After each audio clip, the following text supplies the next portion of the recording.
Hello friends, नमस्कार, जय Jagannath. Welcome to back my channel Rajmama express को आपण बहुत सारा स्वागत एवं आपण को ढेर सारा भल पाए।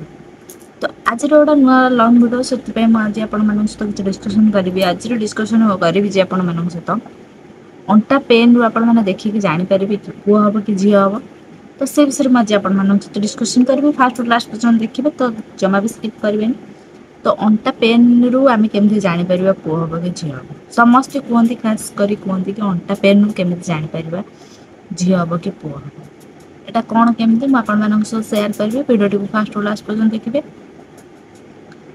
प्रथम फास्ट स्टार्टिंग रु लास्ट पर्यटन कही आसी पुओ झी आम दुई जन जाक आम सामान जेहेतु सामान आम क्या सहित भेदभाव रखा दरकार ना। तो भगवान आमको जहाँ देवे आम से ही संतुष्ट हवा दरकार। तो मुझे कहूँ चाहूँ कि माँ मैंने समस्ते चाहती कि आम जमी आगुतुरा जापर कि आमर पुओ हम कि झी हम। सब माँ मैंने चाहती तो से जाना को भी इंटरेस्ट था। तो से सब बेले चाहते कि आम आमर कौन हम आम केमी जान।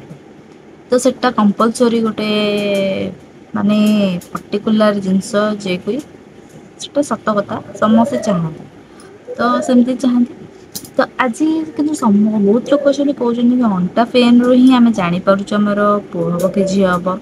यहाँ कौन सत कि मिछ तो से विषय में आपन सहित डिस्कसन करी। भिडियो फास्ट लास्ट पर्यटन देखूँ, टोटाली स्किप करेंगे। फास्ट लास्ट पर्यटन ही देखिए जान।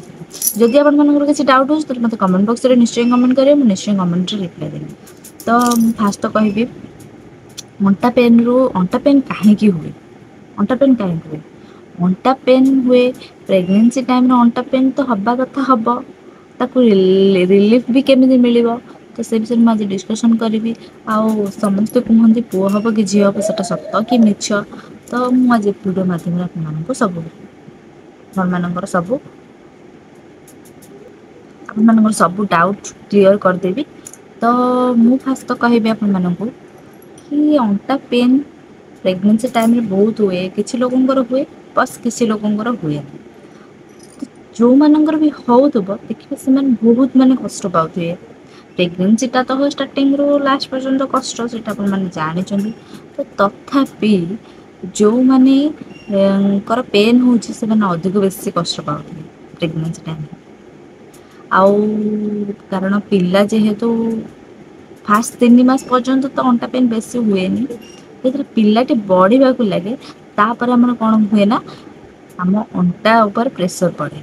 पिलाटा पेटटा जिते आगू आगू बाहर पिलाटा जिते बढ़े तो से तार पेनटा प्रेसरटा आम पिठी उपर पड़े से आमको पेन हुए। तो जदि आपण माने पेट बाहरी गला अधिक आपण मान अंटा पेन हो कौन करेंगे ना शुणु जिते आप रोषे कर ठिया है कि जहाँ भी कर बेसी टाइम ठिया जमा भी बेसी टाइम ठिया किसी समय आप मैंने रोषे करदे तापर किसी समय से रेस्ट लीजिए। रेस्ट नेला पर ही पुणी किसी समय जाए ठिया पारे। बट आपड़ पर्टिकुलर कन्स्टांट किंतु आपण मैंने जमा भी ठिया हेबेनी। जदि भी आप ठिया होपर आसिक जमा भी शोबे। जदि आप शोई जाऊँच ताहले आउरी उठी हबनी ही टोटाली। तो एटा भी हुए। तो आपण मैंने कौन करेंगे मैंने जिते चाहिए जिते रिलीफ ने चाहिए मैंने आपण मैंने से ही करेंगे। टिके थोड़ा काम करदे टिके आसिक रेस्ट लीजिए। एमती ही आपण मैंने करेंगे। जदि एमती करेंगे आपण मानक टिके हल्का लगे बेसी आपण को दरज अनुभव हबनी अंटा पेन हबनी। तो आउ गोटे कौन करेंगे किसी तेल पेल मालिश भी करेंगे अंटारे।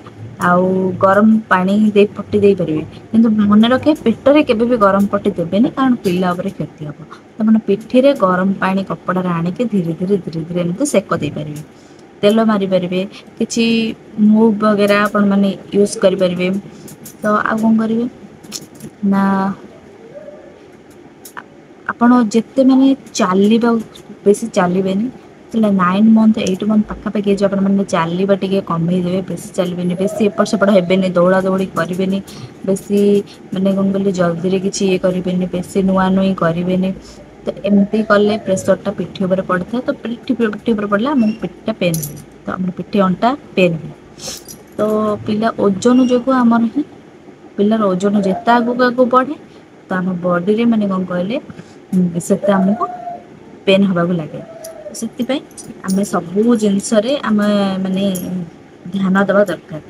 ପ୍ରେଗନେନ୍ସି ଟା ହିଁ ତ ସେଇଆ ନା ସବୁ କଥାରେ ସବୁ ମାନେ କାମରେ ହିଁ ଆମକୁ ଧ୍ୟାନ ଦେବାକୁ ପଡ଼ିବ, ନହେଲେ ଆମେ ଗୋଟେ ସୁସ୍ଥ ବେବି ଜନ୍ମ କରିପାରିବା। ତ ଏମିତି ହିଁ ହୁଏ। ଆଉ ସମସ୍ତେ କୁହନ୍ତି କଣ ଅଣ୍ଟା ପେନ୍ ରୁ ପୁଅ ହବ କି ଝିଅ ହବ।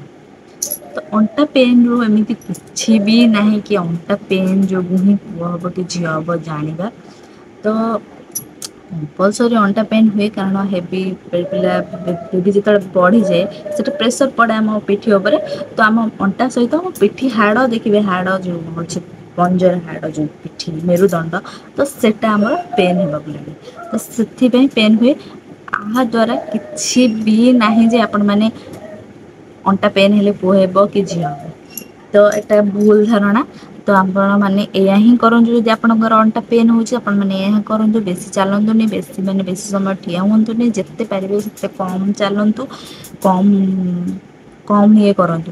ଆଉ ହଠାତ୍ କିନା ବସିଥିବେ ହଠାତ୍ କିନା ଉଠିଯିବେନି, ହଠାତ୍ କିନା ଶୋଇଥିବେ ହଠାତ୍ କିନା ଉଠିଯିବେନି, ଧୀରେ ଧୀରେ କରିକି ଆପଣମାନେ ଉଠିପାରିବେ, ଧୀରେ ଧୀରେ କରିକି ବସିପାରିବେ। ବା ଧୀରେ ଧୀରେ ପାରିକି ଉଠିବେ, ବସିବେ, ଶୋଇବେ, ମାନେ ଏଥିରେ ବି ନଜର ଦେବେ ଯାହାଫଳରେ କି ମାନେ ଆପଣଙ୍କ ପେନ୍ ହବନି, ପିଠିରେ ବି ପେନ୍ ହବନି, କି ବେବି ଉପରେ କିଛି ପ୍ରେସର ପଡ଼ିବନି। ତ ଇଏ ଥିଲା ଆଜି କିଛି ମାନେ ଆପଣମାନଙ୍କ ସହିତ କିଛି କହିବାକୁ ଆସିଥିଲି। କିଛି ଭଉଣୀମାନେ କହୁଥିଲେ କି ଅଣ୍ଟା ପେନ୍ ରୁ ଆମର ପୁଅ ହବ କି ଝିଅ ହବ ଆମେ ଜାଣିପାରିବେ କି? ତ ସେ ବିଷୟରେ ମୁଁ ଡାଉଟ୍ କ୍ଲିୟର କରିବା ପାଇଁ ଆସିଥିଲି। ତ ଅଣ୍ଟା ପେନ୍କୁ ନେଇକି ଆଉ ପୁଅ ଆଉ ଝିଅ ହେବାର କିଛି ସମ୍ବନ୍ଧ ନାହିଁ। ତ ଆପଣମାନେ ଯଦି ଭିଡ଼ିଓଟି ଭଲ ଲାଗେ ଲାଇକ୍ କମେଣ୍ଟ ସେୟାର ସବସ୍କ୍ରାଇବ୍ କରିବା ପାଇଁ ଜମା ବି ଭୁଲିବେନି। ପୁଣି ଗୋଟେ ନୂଆ ବ୍ଲଗରେ ଆପଣମାନଙ୍କ ସହିତ ଦେଖାହେବ। ସେ ପର୍ଯ୍ୟନ୍ତ ରହୁଛି ନମସ୍କାର, ଜୟ ଜଗନ୍ନାଥ।